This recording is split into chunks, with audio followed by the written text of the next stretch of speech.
How well does every single tower do in solo Fallen? I wanted to find out the answer to this, and so I tested the 55 that I have access to, which is literally every single one except Swarmer, so Swarmer's not in the video. Sorry, Swarmer fans. But before we begin, I should probably get into a few extra rules that I added, because let's be honest, it would be kind of boring if I just used normal Scout, and then it died on like wave 5, and then we did that like 20 times, because Fallen is actually kind of hard now. And so I think some of these towers need a little bit of extra help. So you'd think that the two main rules would be just using the one tower and having no power-ups, but actually, I broke both of those. To start, it's not just one tower in my loadout. Every single time, I brought Firework Technician. Is this fair? No. A lot of towers are able to abuse this a lot more than some, and the effect doesn't even proc on like half the towers in this game. However, with the detection it gives, it just makes this challenge more interesting, with towers with no hidden detection being able to get past wave 10, and towers who don't get flight detection being able to get past 29. Now, this rule might seem a little bit unfair, but for my next trick, I have an even more unfair rule. Well, technically not, but essentially, some towers are allowed to use power-ups. Hear me out, okay? There's a bunch of towers that you can't afford to place down. In a Fallen game on Honey Valley, if you sit around and auto-skip the whole time, you're only able to get to about $2,000. This means that like most of the high DPS towers in this game are completely cut off, and I didn't really want to skip them. So instead, I just early defended with power-ups until I had enough money to place these guys, adding a new section of towers that can go pretty far into the challenge. With that out of the way, why don't we start?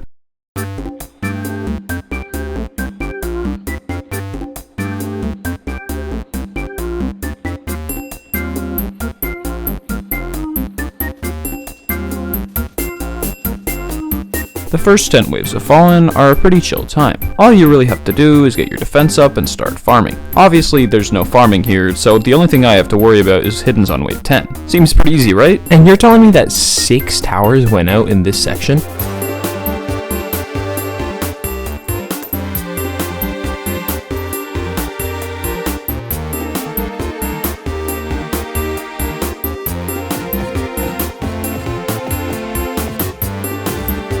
Is this really a surprise? Oh yeah, also I didn't test DJ because I'm too lazy. It probably can't defend with its level 3 ability though, because it has a 30-second cooldown. So technically 53! Medic's early levels are just like so weak, it's ridiculous. I tried saving up for a Firework Technician to hopefully give his shot some extra damage and burn time. Wasn't even enough, and I died to the Fallen Squire on wave 7. The funny thing with Commander is that at level 2, it does so much more DPS than a medic does, it's actually crazy. So much more in fact that even when it's only attacking for about 10 seconds, it does more damage to the Fallen Squire than the medic can. In addition, with it using power-ups in the early game to actually be able to get a level 2 Commander down, you can defend like 3 waves surprisingly well before you die, on wave 8. Snowballer is just genuinely useless at literally everything. It freezes badly, it does no damage, it's not even really that cost efficient because of how little damage it does. There's really just no reason to use it ever, unless you're literally level 5 and it's one of the 3 towers that you have. So it's no surprise that it dies on wave 8 to a group of like 500 health worth of heavies. Ranger shoots really slow. While it was dealing with the enemies from wave 9, wave 10 spawned, and wave 10 happens to have a Fallen Squire. So yeah.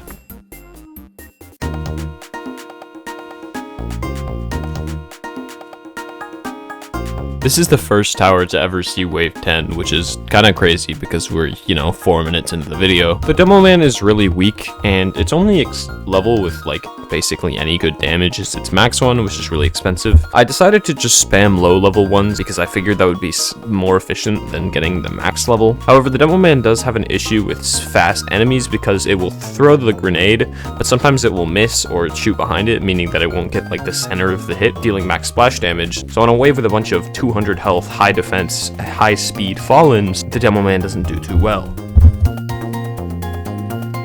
On this wave is also the other beginner tower that does splash damage, Paintballer. Why? Just ass. Its range is tiny and it does no damage. So, Fallens, cook 'em. On wave 15, there's the Necromancer, a 1200 health enemy that can spawn 50 health skeletons. Most towers don't really struggle with this. Because of how long Honey Valley is, they have enough time to kill him. However, towers that rely on freezing particularly struggled with it, because the Necromancer has the boss modifier, which means it cannot get frozen. But watching its run is really funny though, because look how long this stuns for. On the Necromancer though, its freezing wasn't applicable, and it died with like 800 health left.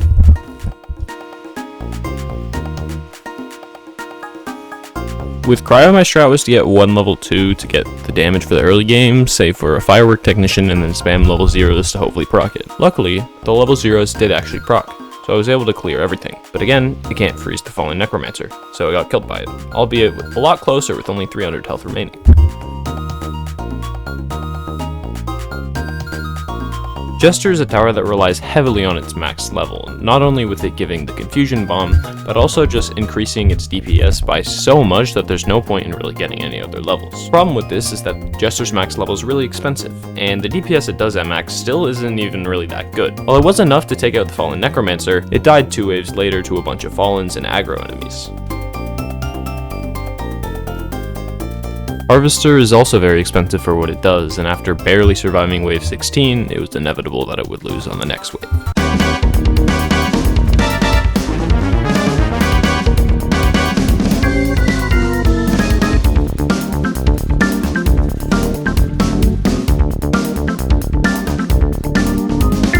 Pursuit struggled a lot with hidden enemies in particular, because it doesn't get hidden detection until top path max level, which obviously I'm not getting anytime soon, and Firework Technician's buff only lasts like 20 seconds. Similar to the past 2 towers, it's also very weak in the early levels, and very expensive for the damage it outputs at these levels. This meant that despite having full map range, it still couldn't deal with wave 19, and got absolutely demolished by the first rush of Fallens. Another strong DPS tower in, we have Gatling, who's just so incredibly expensive at his early levels that it can't even get up to its full power like you would imagine. This just died to some Jester boosted Fallens. Sniper is just not very strong, and the fact that you're limited to only placing a certain amount based off of cliff space hurts it even more. It died to the first group of Fallens as well. This is literally just grounded Sniper.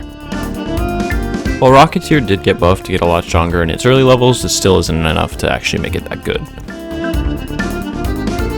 Scout is just Scout. It shouldn't really come as a surprise on this wave. It did do a lot better against some of the enemies than stuff like Gatling did though, so that's kind of cool for Scout.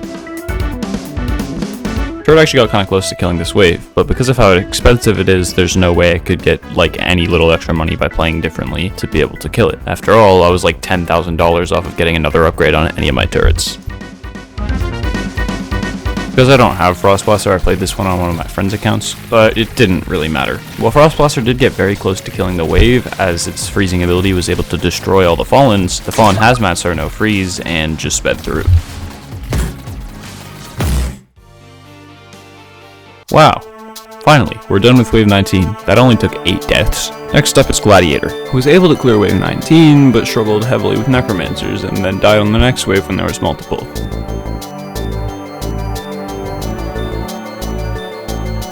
Slasher struggles due to its small range and high cost, and often small range towers will lose to fast enemies because they can just go through it in like a second. For Slasher, this ended up being possessed armors, who would just blitz through their range when the Slasher can only get like 1 or 2 hits off. This led to the Slasher dying on the same wave as Gladiator. For Pyromancer, I only maxed 1 and then spammed a bunch of level 0s with a Firework Technician to try and get as many procs of its firework shot as possible, because the burn damage doesn't stack, so having a max 1 is like literally the most damage Pyro's gonna do. However, the single target DPS of this burn is very low, and so I lost to a set of 2 possessed armors on wave 22. Snowballer and Hollowpunk are meant to be pretty similar in terms of strength, you know, coming from the easy versions of their respective events, but for some reason Hollowpunk just comes out way further down. Hollowpunk's problem is dealing with no burn and no stun enemies, because those are the 2 main gimmicks it's trying to do, so Fallen Hazmats are a big issue. The Hollowpunk also struggles a lot with Fallen Necromancers, because they don't get stunned that much and have a high health pool that the Hollowpunk struggles to deal with its low DPS. Both of these things combined with the Fallen Jester ended up with it dying on wave 22. Ace Pilot also died on the same wave. Honestly, I'm not really sure why specifically, it's just really not that strong, especially for a game of Fallen and where it can't really always be shooting at the enemies the whole time. On wave 23, there's some Fallen Rushers, really fast enemies with a pretty high health, but once you break their shield, they go quite a lot bit slower. They also come out with some aggro enemies behind them, which can sponge damage and allow these Fallen Rushers to push up quite far as your defense isn't ready. For Electroshocker, this was a major issue, because they have a really slow fire rate and weren't able to shoot at the Fallen Rushers to stun them with the aggros alive. I tried this 3 times and every single time I died on this wave, so I'm just gonna assume that you can't go further. Because Elf Camp is the only unit in the game that can stack still, I had high hopes for it, but it's just so weak. These gunman guys do like basically no damage, and so even with a ton of them stacked up, it didn't matter. They also ran into the same problem as Electroshocker did on wave 23, where the aggro enemies allowed for these rushers to push up really far. Instead of killing the run, they just killed a bunch of the gunner elves, which resulted in a very low power level for the Fallen Giant on the next wave. Ledger absolutely decimated the majority of the waves of Fallen. Because of the fact that it does double damage at level 4 to chilled enemies, and its freeze being really strong, it's able to kill everything that doesn't have a no freeze modifier, and the only thing that does in the early waves of Fallen is the Fallen Hazmat, which isn't too much of a problem because it doesn't have that much health, so the Sledger can kinda just force through it. However, on wave 26, there's a 5,000 health enemy with the no freeze modifier, and this is a massive problem for Sledger. Not only can it not get frozen, but the Sledger can even do double damage to it, because no freeze also means no chill. This meant that the Sledger had basically no hope of killing the Fallen hero.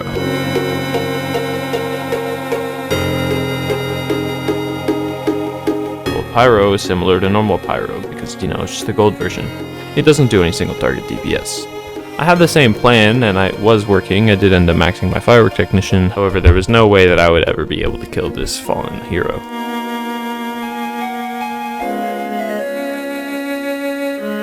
Executioner and Firework Technician is genuinely a really strong combination.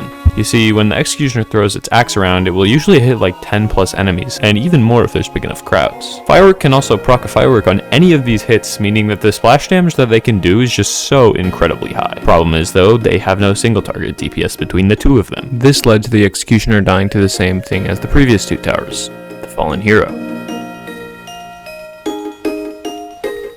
You know how I said that small range towers struggle with fast and strong enemies? Guess what's on wave 27? Yeah, so Warden did not have a fun time on this wave.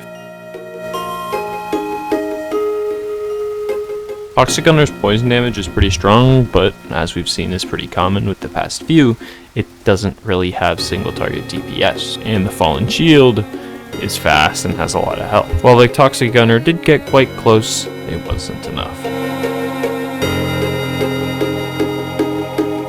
On wave 30, not only is there an aggro Fallen Shield, a Fallen Hero, a bunch of breakers, but there's also a Fallen Tank. For Cowboy, because it has literally 0 splash damage, all of these enemies combined were able to sponge up enough damage for the tank that it just pushed in at basically full health.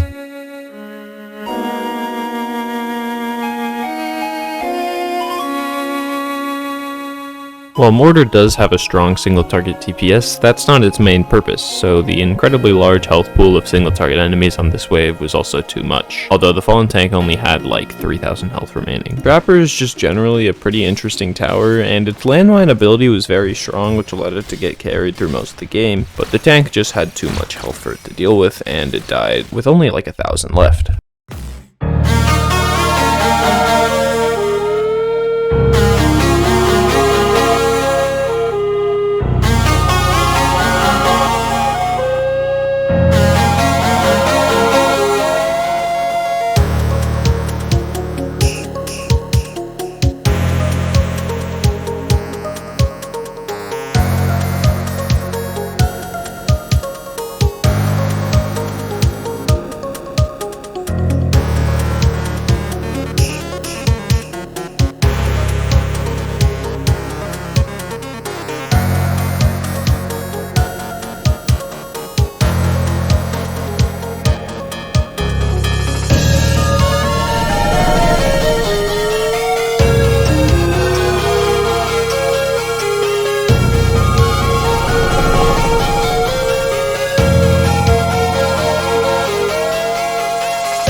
After the carnage that was wave 31, we now have 10 towers remaining. Each of these had no trouble clearing wave 32, 33, and wave 34, so that brings us all the way up to the Fallen Honor Guard. Well, except for one. Elementalist is one of the most underrated towers in the game in my opinion. Its heat wave ability is just so strong, dealing 400 damage to basically everything in its range and setting all of these on fire, as well as the fact that you can also spawn the ice turret while you're in the fire mode. This totals to an insane DPS coming from the Elementalist, with it only being hindered by its placement limit of 5. And Fallen mode is where it really shines, with the heat wave ability being able to rack up massive numbers, especially on waves like wave 31, which helped absolutely decimate the wave. As I slowly progressed into Fallen, I had to cycle between my Elementalist more and more to send off more and more abilities because their single target DPS with only 5 isn't really enough to be dealing with the Fallen tanks, shields, and heroes. On wave 33, I was forced to move a bunch of my Elementalists to the back, as I had leaked the Fallen Summoner on low health. While I was barely able to kill it, it was very clear that the run was soon going to end. And on wave 34, the Elementalist finally died.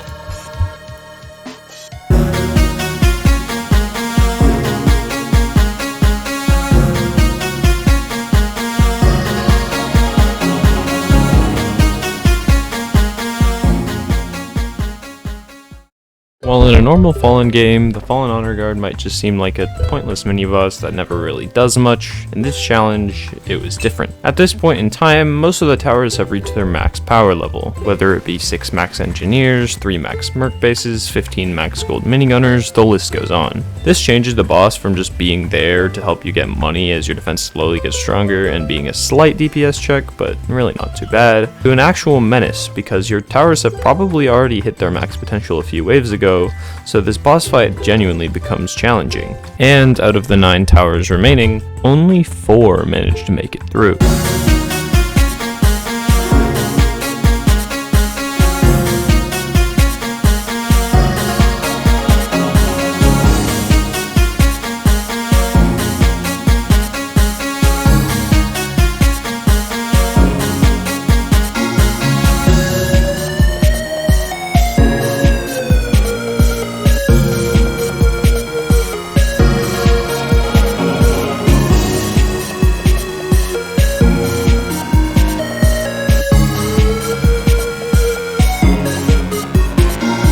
Can we talk about how that Archer is in 8th place?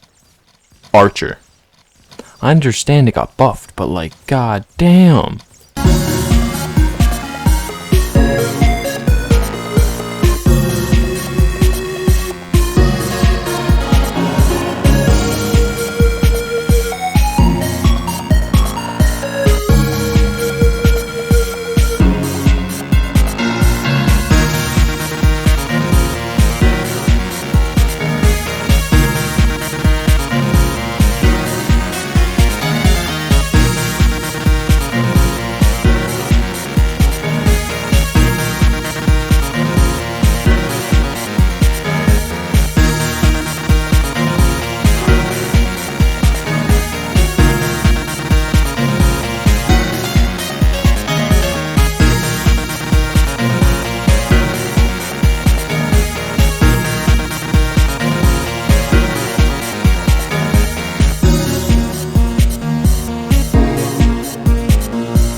towers left.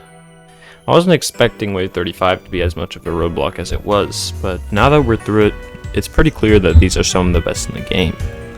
Gold Soldier is just a great all-rounder with his flight detection, early game, pretty decent DPS as a late game option, and just general cost efficiency. Engineer has just always been a solid DPS tower, and the amount of DPS you get for its price is just so crazy, especially for how expensive it is. Merc Base has the really strong Riot Guards and the stackable Riflemen and Grenadiers, which in combination with Field Medic make a really incredible tower. And finally, the newly buffed Necromancer does so much damage now that it's able to keep up with some of these other behemoths. So which of these four is actually the best? Well, there's only one way to find out. And that's by hitting that like button. And that's by hitting that like button and smashing the subscribe button, as well as ringing that notification bell for updates on my content when it comes out every 20 days. You can tell that I've never done one of those before based off of the fact that I couldn't even say hit that like button.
And that means we have our winner, Golden Soldier. You'll notice that in that montage I just played, I didn't even put Gold Soldier footage in it because it is just so much better for this challenge than every other tower that the footage wouldn't even be interesting. You can see this come into effect on wave 38, the wave that Engineer died on. This is the wave that the second place tower lost on, and look how easily Soldier's cleaning it up. So while yes, we now know that Soldier's the best for this challenge, can it win? In the first attempt I did, the answer was no. While getting some pre-cam footage, I ran into a bug where my cursor got stuck in the corner of my screen and I basically couldn't move any of my towers. I mean, I tried, but like, it was no use. But obviously I'm not going to end this video on that, so here's one last attempt.